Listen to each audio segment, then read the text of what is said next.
Hi everyone, welcome back to Practical Peptides. My name is Erin Macfarland. I'm a NASM certified trainer and an immune-centric health coach. Today we're going to be talking about mechanisms, what's called mechanism of action, and why it relates to peptides and how it ties into the last couple of videos that I filmed discussing different types of peptides. And it occurred to me that helping people understand better what mechanism of action means, what it entails, is really important because it's very much key to grasping this larger idea of the function and the efficacy of peptides and where they fit in a model for an approach to how to improve our health, how to treat chronic illnesses. And so I'm going to go into a little bit of detail today about the mechanism of action regarding how peptides work and the definition around that term. So to start, we discussed different types of peptides in my last two videos. We talked about growth hormone peptides and BPC, so you can go back and watch those.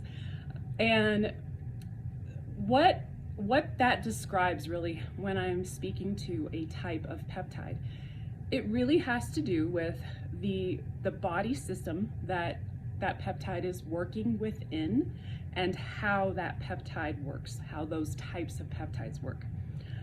So when we discussed growth hormone peptides, I went into a description about the way that growth hormone peptides are quite different than injecting growth hormone, synthetic growth hormone.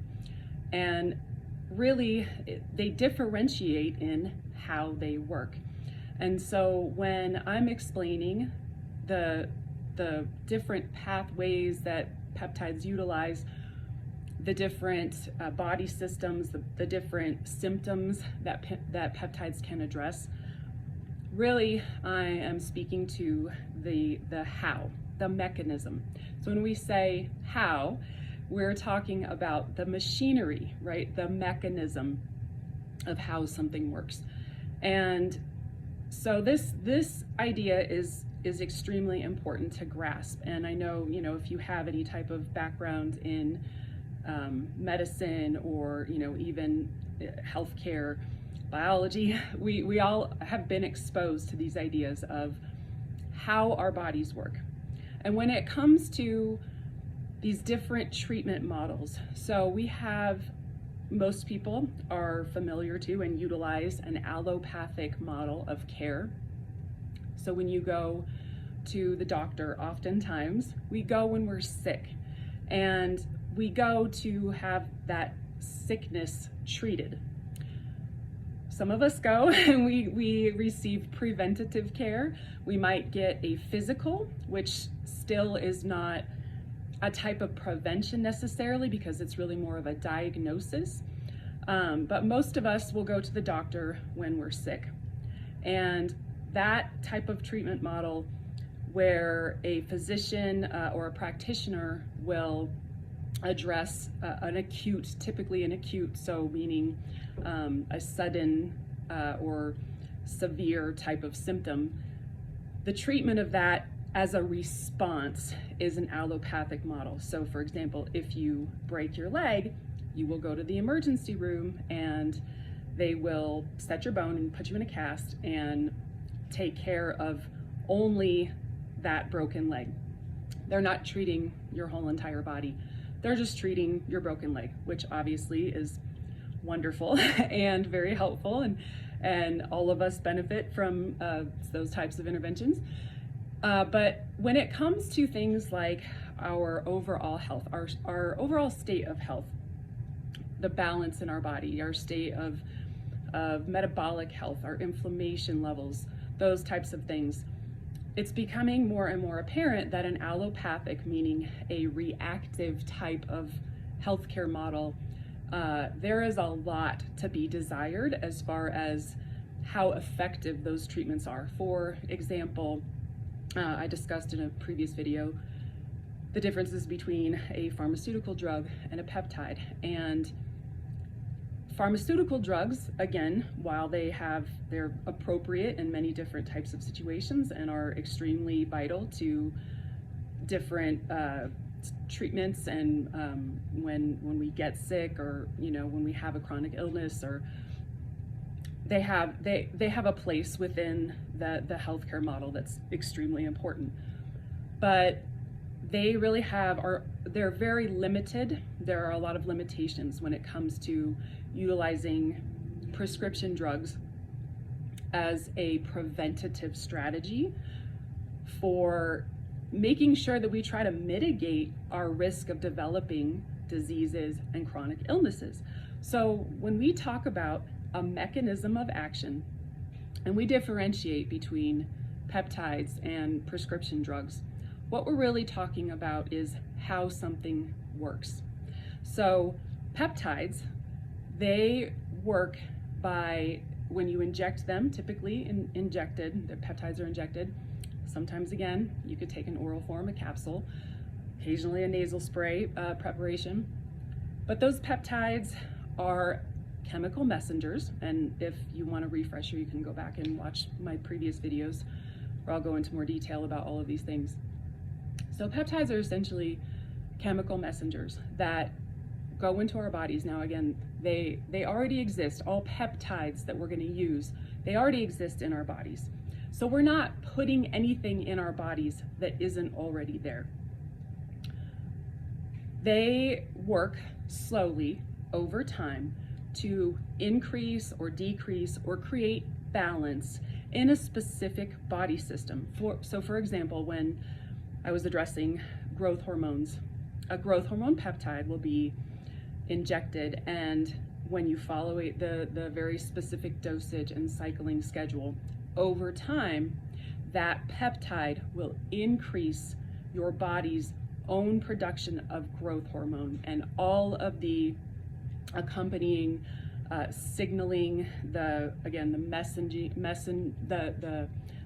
the reception of that growth hormone throughout your body, and then all of the processes that it helps regulate. So improving sleep, mood, libido, hair, all of those things, skin.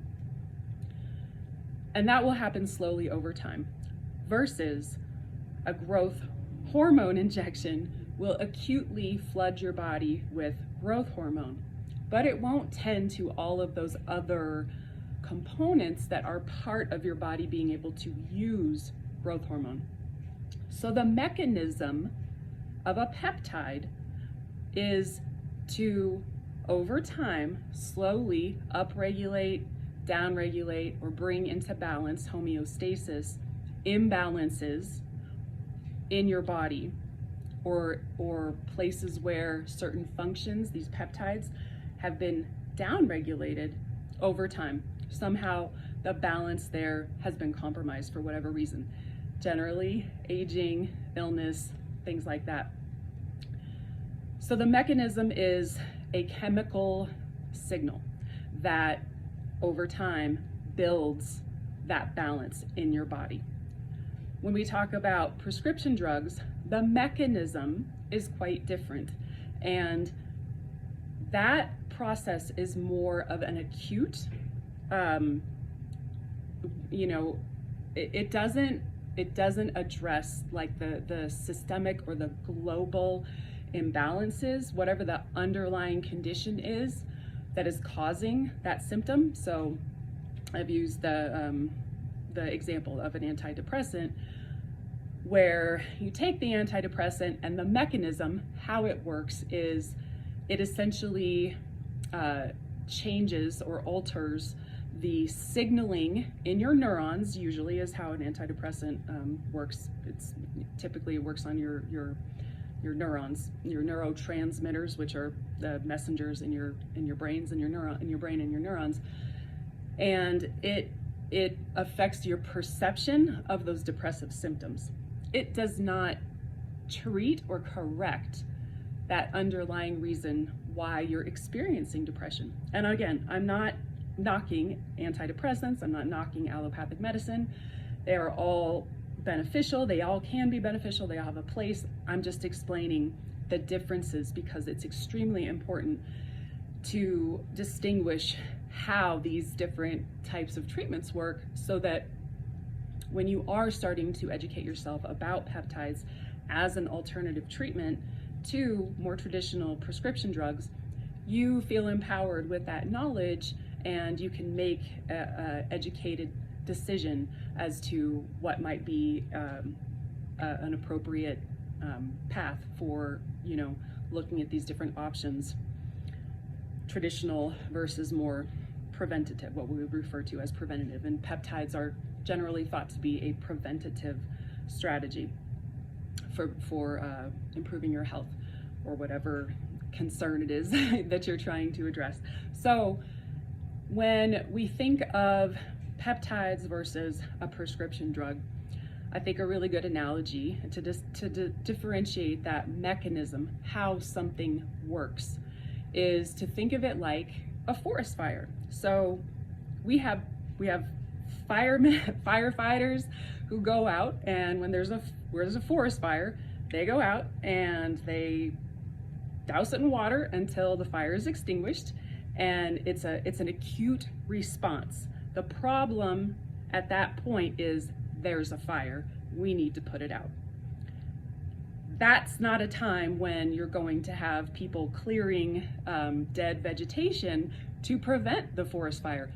They're just trying to put it the hell out. So that is contrast to a preventative approach to fire mitigation, which would be clearing up, dead bushes, branches, trees, a smart, strategic plan to mitigate any possible outbreak of a fire. They both have a place. They work very differently to address the same concern, which is to avoid a forest fire.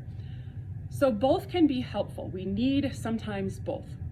And when we're looking at peptides versus a prescription drug, the peptides are more the fire prevention type of strategy, and prescription drugs are more like the firefighters coming in and putting out the fire. So they have, again, similar outcomes, as do many peptides and prescription drugs, but they work very differently.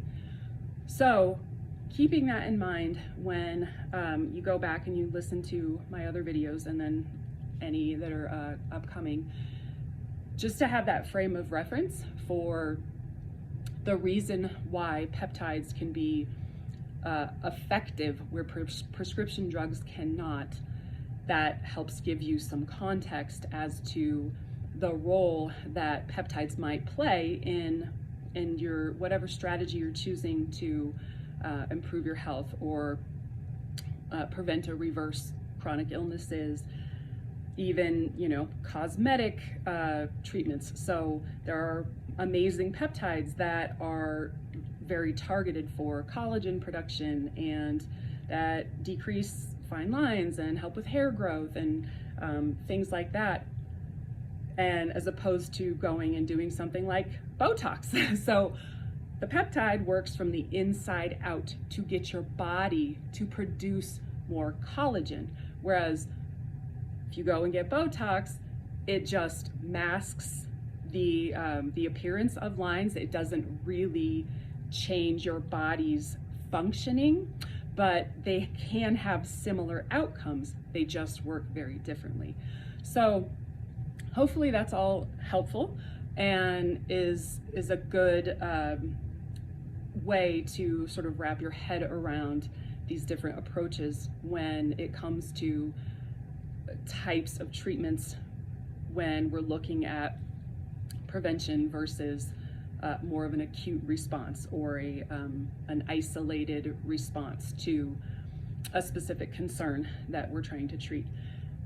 Again, fire prevention versus the firefighters coming out have a similar outcome, similar goal, but very different ways that they work to achieve that goal. So I hope that you enjoyed this video, and I love to hear your comments and feedback, and please like and share and subscribe, and please go back Watch my previous videos if you haven't done so, and I look forward to seeing you guys soon. Bye.